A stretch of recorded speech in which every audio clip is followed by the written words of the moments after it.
Hello students, कैसे हैं आप?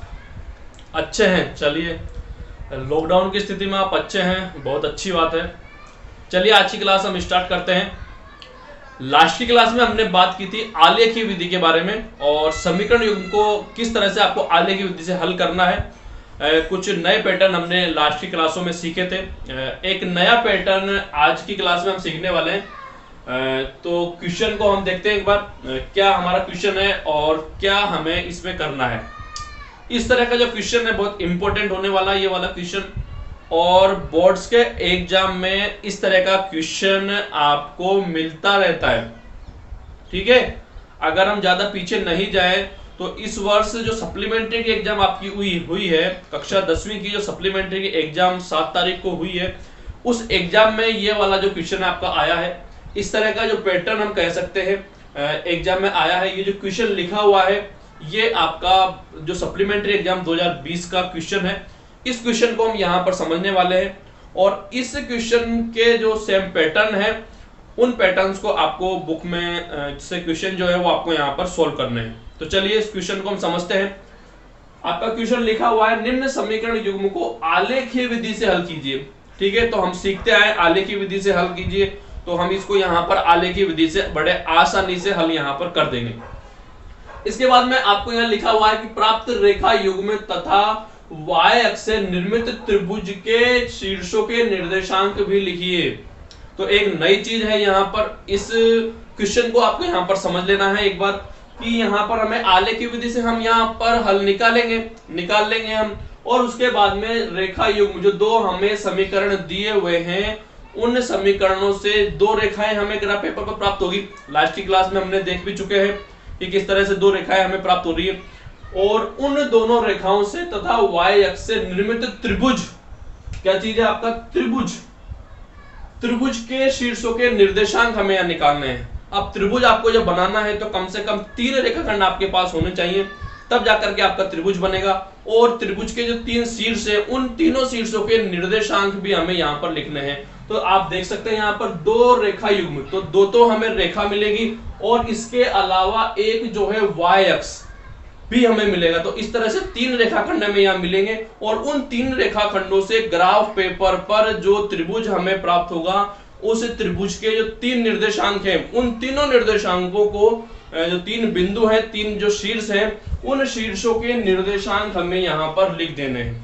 ठीक है, तो चलिए ये रहा मेरे पास सप्लीमेंट्री का जो आपका पेपर है। यहाँ पर इस क्वेश्चन को हम लिखते हैं। दिया हुआ है दोनों समीकरण आपकी x + 3y = 6 और आपका दूसरा समीकरण दिया हुआ है 2x - 3y = 12।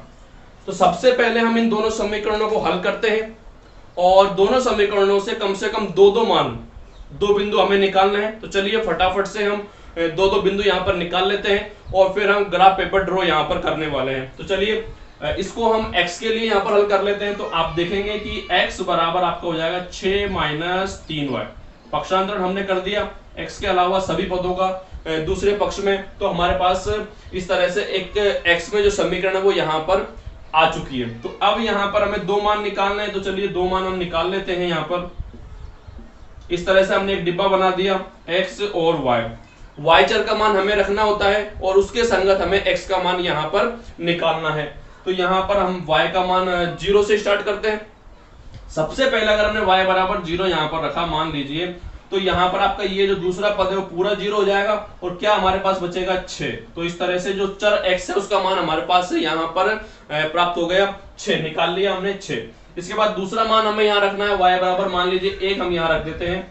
बिल्कुल सिंपल तरीके से आप हल कर सकते हैं, हल करके भी आप इनको देख सकते हैं। तो y बराबर 1 जब यहाँ रखेंगे तो 3 × 1 आपको मिलेगा और 6 - 3, तो यहाँ पर 3 आपका जो x है उसका मान यहाँ पर आपको प्राप्त हो जाएगा। इसके बाद दूसरा समीकरण भी हम सेम इसी तरह से हल करते हैं। तो आप देखेंगे 2x बराबर ये आपका 12 और ये माइनस का इधर जाएगा तो आपका प्लस का हो जाएगा। तो 2x बराबर 12 + 3y। हमें मान x का निकालना है, x के साथ 2 गुणा में है तो दूसरे पक्ष में भेजेंगे तो किस में चले जाएंगे, हाँ भाग में, बटे में चले जाएंगे। तो x बराबर 12 + 3y/2।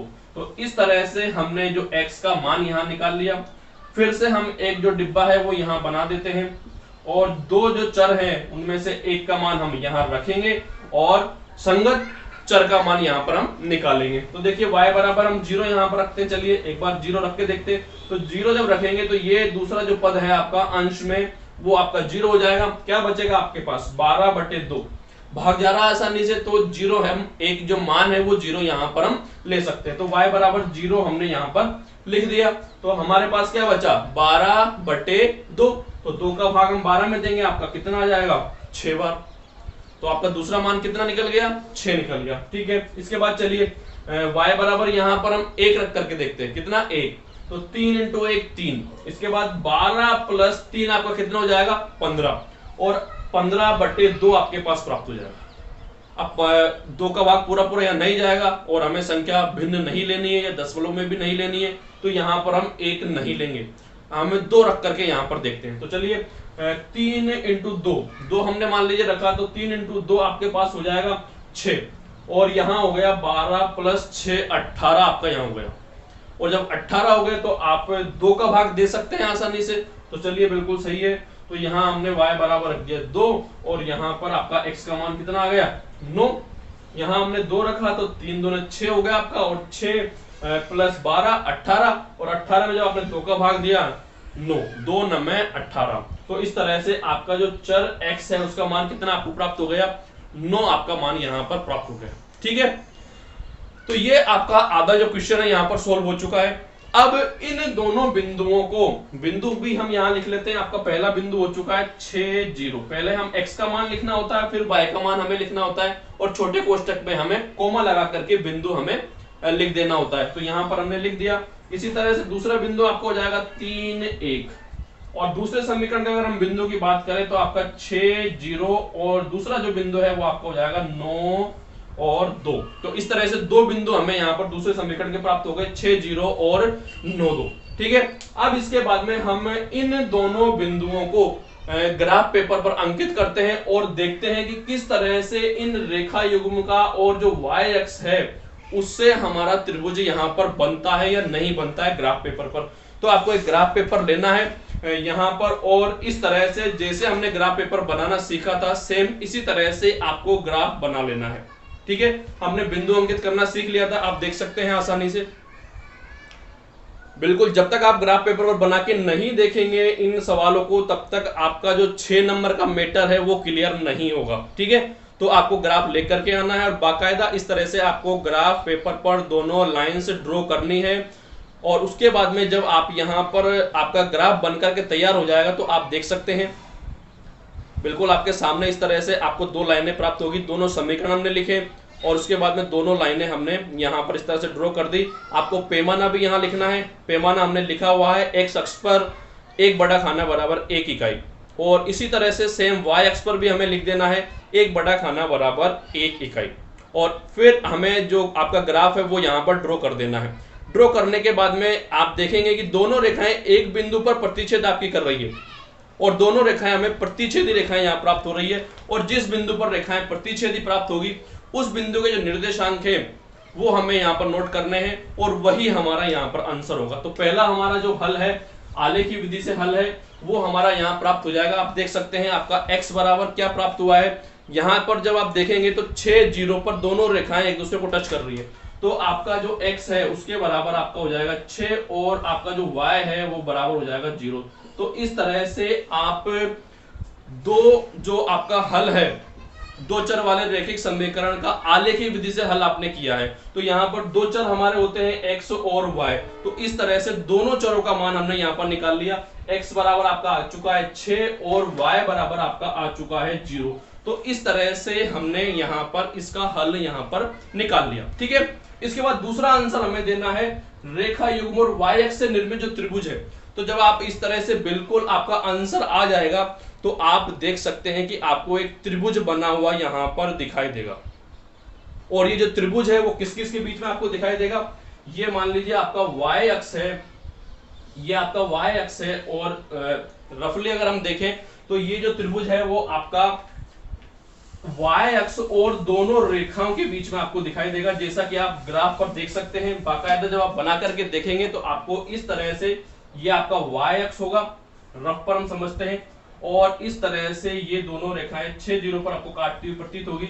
मान लीजिए बिंदु आपका 6 जीरो यहाँ पर प्राप्त हो चुका है, ग्राफ पेपर पर आप देख सकते हैं। और इसके बाद में ये आपका y अक्ष, ये वाला आपका y अक्ष है, और ये दोनों रेखाएं आप, और इस तरह से ये दूसरी रेखा आपकी। तो यहां पर आप देख सकते हैं कि एक त्रिभुज जो है, मैं इसको थोड़ा सा डार्क कर रहा हूं, ये वाला जो त्रिभुज है आप देख सकते हैं बिल्कुल। तो ये वाला जो त्रिभुज आपका बन चुका है, और यहाँ पर हमने ए बी और सी हमें लिख देना है, यहाँ ग्राफ पेपर पर लिखा हुआ है मैंने, और इन तीनों बिंदुओं के निर्देशांक हमें सिंपली लिख देना है, ठीक है। और यही हमारा आंसर होगा, और यही हमारा क्वेश्चन जो है यहाँ पर खत्म हो जाएगा, ठीक है। तो यहाँ पर 3 बिंदु जो है हमें प्राप्त हुए हैं, ग्राफ पेपर पर आप लिख देंगे आसानी से 0 और आपका 2, फिर बिंदु बी आपका 6 जीरो है, और बिंदु सी जो है आपका 0 और -4। तो इस तरह से यहाँ पर कुछ जो इंपॉर्टेंट जो क्वेश्चन था, बहुत इंपॉर्टेंट क्वेश्चन है ये, और आपको यकीन है कि पूरा क्वेश्चन आपको समझ में आ गया होगा। तो इस तरह के जो क्वेश्चन है वो आपको बुक में दिए हुए हैं, वो क्वेश्चन आपको यहाँ पर सोल्व करने हैं, ठीक है। मिलते हैं नेक्स्ट क्लास में। नेक्स्ट क्लास में हम डिस्कस करने वाले हैं, समझने वाले हैं असमीकाओं के बारे में, इनइक्वालिटीज के बारे में हम डिस्कस करने वाले हैं। नेक्स्ट जो हमारा टॉपिक है, तो बने रहिए लास्ट क्लास में। नेक्स्ट क्लास में हम बात करेंगे असमीकाओं के बारे में। तो मिलते हैं नेक्स्ट क्लास में।